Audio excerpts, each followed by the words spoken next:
Θεωρώ ότι κανένας άνθρωπος δεν είναι ένα πράγμα.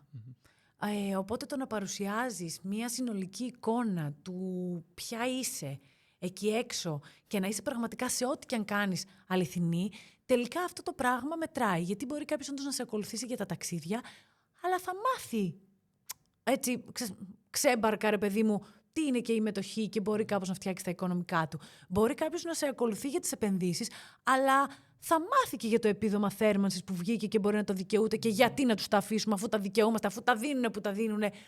Ας τα πάρουμε. Ξέρεις, με μια τέτοια λογική να πάρει 500 ευρώ από εκεί επειδή σε ακολουθούσε για κάτι άλλο. Θεωρώ δηλαδή ότι όλα δημιουργούν ένα παζλ. Κανείς άνθρωπος δεν είναι μονοδιάστατος και πλέον νομίζω ότι και αυτοί οι άνθρωποι είναι οι πιο...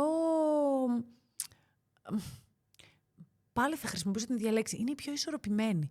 Εννοείται ότι πρέπει να έχουμε εξειδίκευση σε κάτι, βλέπε οικονομικά. Αλλά αυτό δεν σημαίνει ότι δεν απολαμβάνω τα ταξίδια και δεν μπορώ να δώσω ένα blueprint ταξιδιών.